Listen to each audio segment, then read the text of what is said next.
Olá, muito bom dia, graça e paz, sou o seu amigo o apóstolo Miguel Ângelo, da Igreja Evangélica Cristo Vive. Todos os dias, estamos aqui nesta televisão, neste satélite, nesta internet ou neste programa de rádio, porque Deus tem um plano perfeito e Ele quer que Jesus Cristo, o Senhor, o soberano, o Todo-Poderoso, seja revelado ao seu coração. A Bíblia diz que a bênção do Senhor enriquece e com ela não traz desgosto. A bênção de Deus na saúde, na família, nas finanças, nas emoções. E é isto que diariamente o Espírito de Deus tem usado este ministério para gerar expectativas boas, força para viver e coragem para vencer. Às vezes eu preciso que você, e na realidade este é um desejo de Deus, venha para o altar da Igreja Cristo Vive, de onde eu ministro a palavra, na Catedral Cristo Vive. E esta semana nós vamos usar na nossa programação uma mensagem que abençoou tanto a vida de tantas pessoas e que certamente, dentro dos planos soberanos de Deus, abençoará a sua vida. Nós vamos usar segunda, terça e quarta. Certamente, durante estes dias, você verá o agir de Deus em sua vida.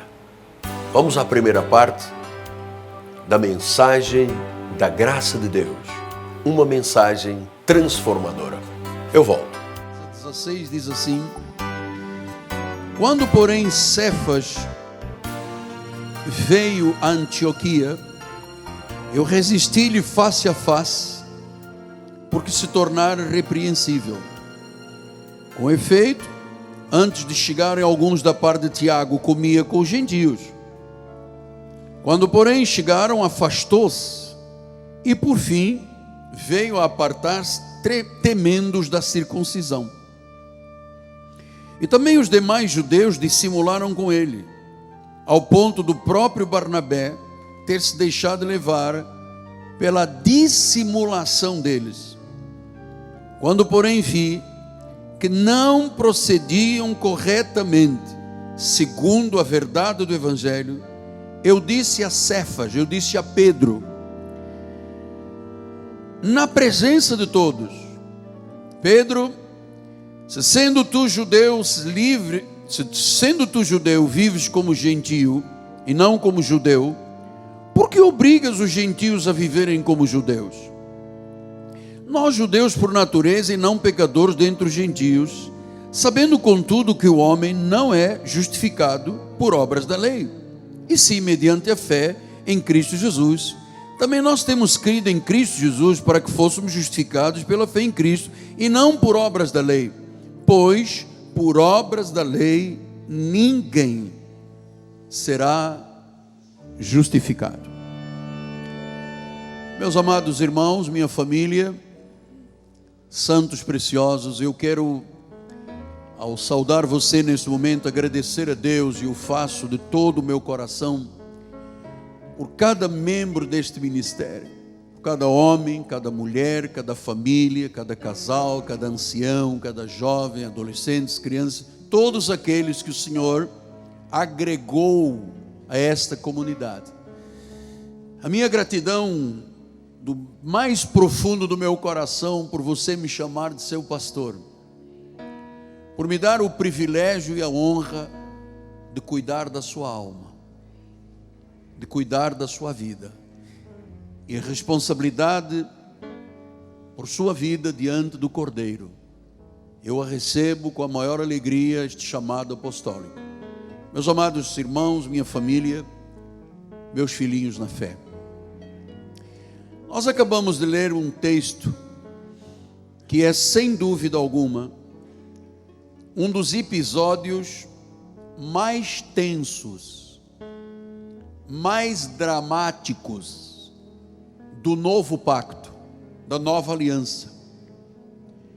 Paulo e Pedro estiveram face a face, num conflito muito franco e intenso, porque Paulo descobriu que Pedro, a despeito de ser o grande Pedro, não estava vivendo o evangelho de forma correta.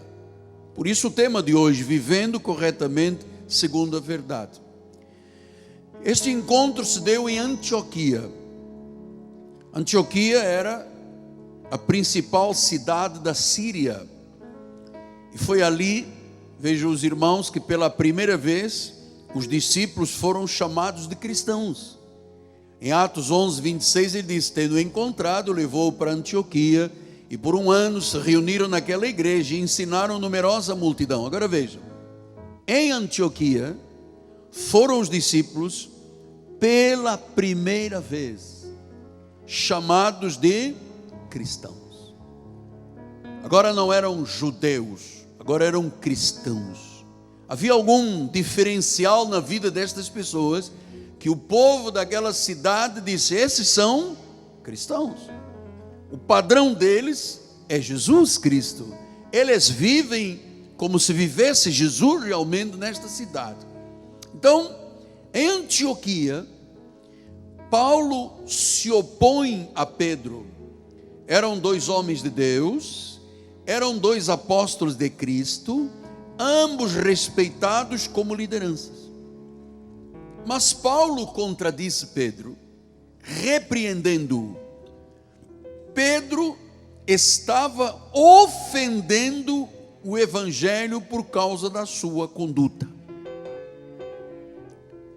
Paulo disse: você está de repreender. Venha, coloque por gentileza o versículo 11, bispo.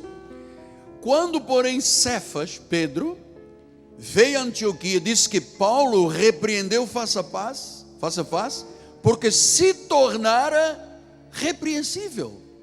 Imagine o senhor, o grande Pedro, aquele que andou sobre as águas, aquele cuja sombra curava enfermos, aquele que ficou do lado de Jesus. Imagine este homem, quando Paulo olhou, quando Paulo viu a sua conduta, quando Paulo viu o seu procedimento, ele disse: você se tornou repreensível. E ele disse: eu não vou esconder isto, eu vou te repreender publicamente, diante de todos.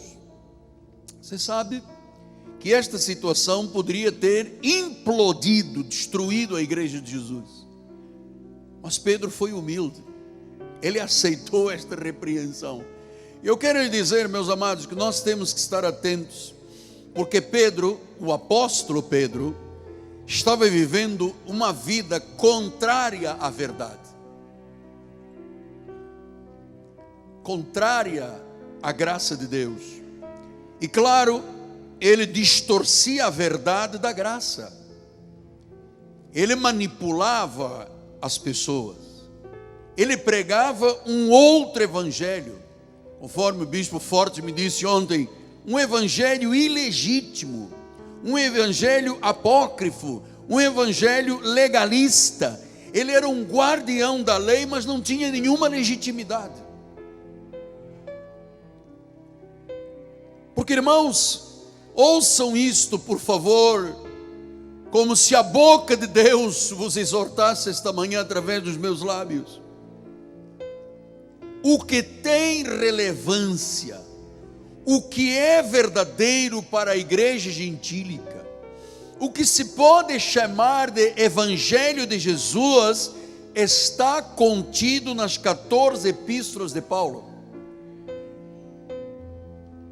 Fora destas verdades, das 14 epístolas, não há evangelho. Lembre-se quando Paulo disse: se vier um de nós, um apóstolo, ou quizás um anjo, e ele vos prega o evangelho que vai além deste das 14 epístolas, sejam eles anátemas, malditos. Então eu sei da importância do nosso ministério, porque, amados, o inimigo tem engodado a igreja de Jesus, o chamado judaizante, legalista. O diabo tem usado a lei para engodar as pessoas, negando o completo e único sacrifício do Calvário. O diabo tem feito uma confusão ao longo de séculos, ensinando as pessoas a misturarem lei com graça. E claro, isso gera o que? Cristãos de pés de barro. As pessoas são levadas por todo o vento de doutrina. Você sabe, uma mentira repetida várias vezes se torna uma verdade. Foi assim que os alemães na Segunda Grande Guerra fizeram. Repetiram tanto uma mentira de que eles é que eram a raça perfeita e que eles iriam dominar o mundo, que através de Hitler e os seus generais conseguiram mover o mundo inteiro com mentiras. Amados, ouçam, fora da graça não existe cristianismo, não existe evangelho, não há boas novas de grande alegria, porque não há vida cristã misturando lei com a graça. Sabe o que acontece hoje em dia? Essa mistura que Paulo identificou na vida de Pedro e disse: eu te repreendo, Pedro, tem gerado uma igreja sem rosto de igreja. Sem rosto de igreja. Estava falando com meu filho Bruno ontem sobre esse assunto, sabe? Começa-se a pregar um evangelho barato, de amor. Vem o pregador e diz: você não precisa de mudar. Nós aceitamos homossexualismo, nós aceitamos parada gay. Você pode tudo, você pode tudo. Sabe? Essa mistura não é a verdade. É um modismo que o Satanás tem hoje em dia, mas viveram nos dias de Pedro e Paulo, sabe? Qual foi a conduta de Pedro? Vamos lá voltar, versículo 11. Você se tornou repreensível. Apóstolo, pelo amor de Deus, chega um Paulo agora fora do tempo e diz a Pedro, aquele que era a grande coluna da igreja, que você está errado. Ouça, eu venho dizendo isso desde 1989. Mas o senhor é que é dono da verdade? Não, a Bíblia é dona da verdade. Alô? A Bíblia é dona da verdade. E quando Paulo diz: eu vou te resistir face a face, porque você se tornou repreensível, versículo 12, diz a palavra: antes de chegarem os de Tiago, ele comia com os gentios. Quando chegaram os de Tiago, se afastou. Ele ficou com medo da circuncisão. Versículo 13. E também os demais dissimularam com ele. Quer dizer que Pedro era um dissimulador. Estava enganando as pessoas. Estás a ver, David? Estava enganando as pessoas. Esse é o sistema de dissimulação que existe hoje em dia. Os modismos. Igreja com bola de boate, tudo escuro, dentro da igreja com luzes de boate. E vem, meu filho, e choram. Isso não é igreja com rosto de igreja, amado.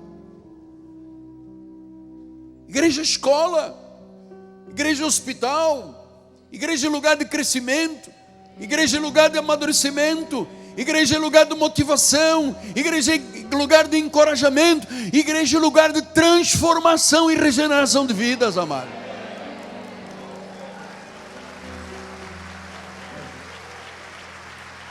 Diz que Paulo levou Barnabé e Tito, e diz que Barnabé deixou-se levar pela dissimulação. Amado, evangelho não é permitido dissimulação. É pão, pão, queijo, queijo. É sim, sim, não, não. Hoje em dia se vive de dissimulação, amado. Eu estava conversando com um amigo meu, o pastor Miguel Ângelo Oliveira, que está assistindo agora, não perde um culto da nossa igreja, vive em Orlando, nos Estados Unidos. Ele disse: chegou aí um movimento do Brasil, com musiquinha, com isso, e limpou as igrejas todas, tirou todo mundo das igrejas, porque lá tem uma pessoa que dança, que imita um leão, e tá, irmão, isto é contra o Espírito Santo. Versículo 13 disse, aí, os judeus, ao ponto do próprio Barnabé ter se deixado levar pela dissimulação. Você sabe o que é um pastor dissimulado?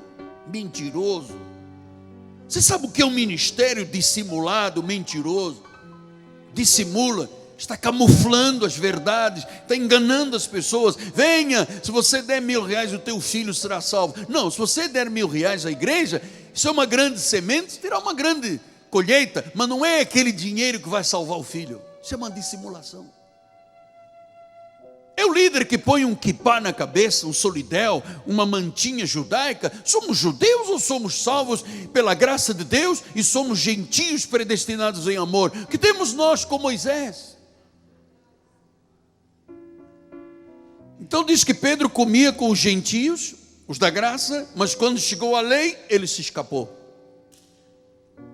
Então, quando chegaram os da circuncisão, os fariseus, o que diziam os fariseus? Dizem em Atos 15:5, insurgiram-se alguns da seita dos fariseus e disseram: é necessário circuncidar e determinar que observe a lei de Moisés. Esta é a igreja atual. Esta é a igreja atual, que põe lá Moisés. Se não circuncidam os homens, o prepúcio do homem, observa a lei de Moisés. Temos que jejuar, temos que sacrificar, temos que pagar o preço. Temos, e invalidam o sacrifício do nosso Senhor Jesus Cristo.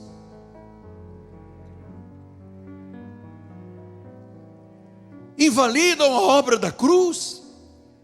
Se não passar pelas águas, se não observarem a lei de Moisés, não serão salvos. Amado, ele já tinha dito no versículo 1, olha lá, alguns indivíduos disseram da Judeia, ensinavam os irmãos, os crentes: se vocês não se circuncidar, se não praticar os costumes de Moisés, não pode ser salvo. Então sabe o que estão dizendo? Que Cristo é um mentiroso, que Deus é um enganador. Ele não fez uma obra completa. Nós temos que dar um jeitinho, tem que dar uma mãozinha em Deus. Ele foi fraco, ele não completou a obra. O Calvário não foi suficiente. Então vamos pegar, vamos na Barra da Tijuca, vamos lá naquelas lagoas cheias de jacaré e vamos enterrar os irmãozinhos lá, dizendo: o pecado se foi agora e o jacaré comeu. Por isso que um monte de jacaré já estão morrendo, só comendo pecados. Não pode, está de repreender, está repreensível. Então, se você não seguir os costumes de Moisés, não pode ser salvo. Diziam os fariseus: se não guardar o sábado, atenção, se não jejuar, se não batizar, se não pagar o preço, se não for no monte, você não pode ser salvo. Os fariseus eram perniciosos, amado. Eram judaizantes perniciosos. E Pedro criou uma brecha desastrosa em Antioquia. Uma brecha. No versículo 12 disse: antes de chegarem os de Tiago, ele comia com os gentios, mas depois se afastou. Ele temia os da circuncisão. Eu vou dizer uma coisa: eu nunca tive medo de ninguém da lei. Eu não temo legalistas, porque eu sei que estão dissimulando, amado. Estão dissimulando. Igreja tem que ser igreja, tem que ter cara de igreja, tem que ter temor da igreja, tem que ter Deus da igreja, tem que ser manifestações de igreja. Eu não posso vir para a igreja de chinelinho de plástico, de borracha, roupa de qualquer jeito. Não, eu venho para a minha celebração com o meu Deus, o Criador, o Todo-Poderoso, o leão da tribo de Judá, o Rei de Reis, o Senhor de Senhores. E gente, isso aqui não é uma reunião social. Isto é a Universal Assembleia dos Santos. Os primogênitos que têm os seus nomes arrolados nos céus. Somos da descendência de Melquisedeque, sacerdotes do Deus Altíssimo. Ou o que você pensa que é igreja?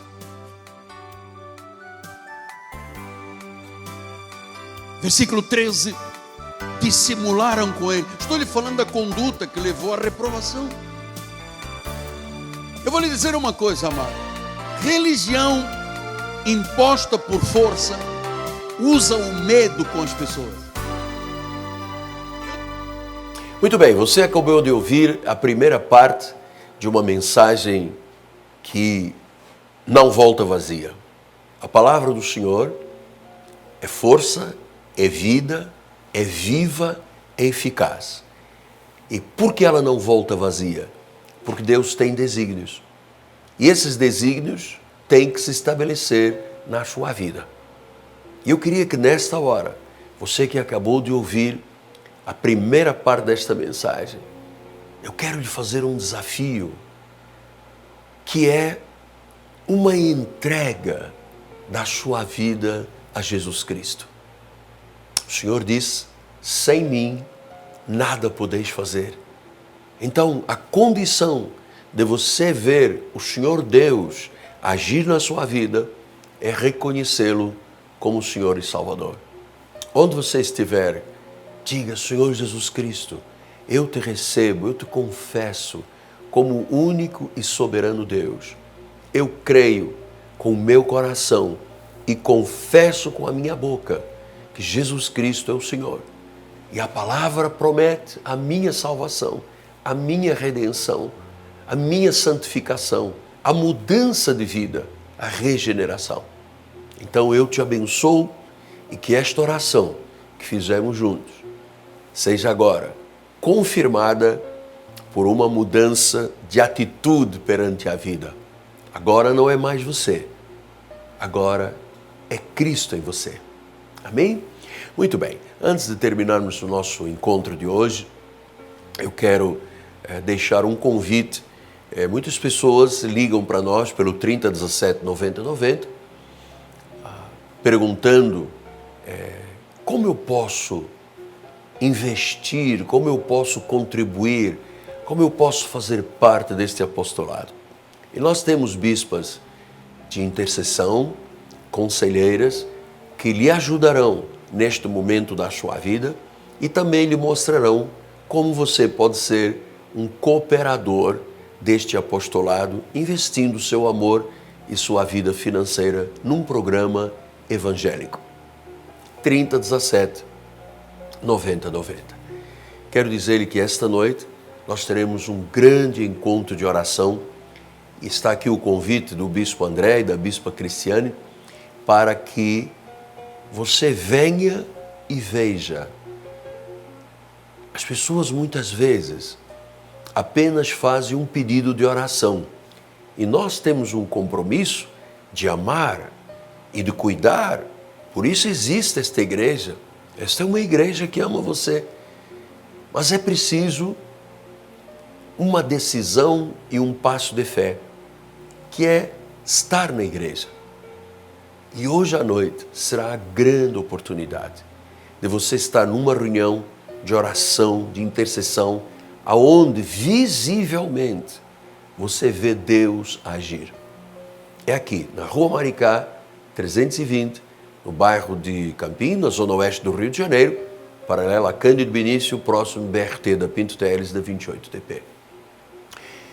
A minha gratidão ao povo da Igreja Cristo Vive, que dá o suporte para esta programação, e em particular, sempre eu envio o meu amor e o meu reconhecimento ao empresário evangélico cristão Rodrigo Ambrósio e senhora sua esposa Fabiana.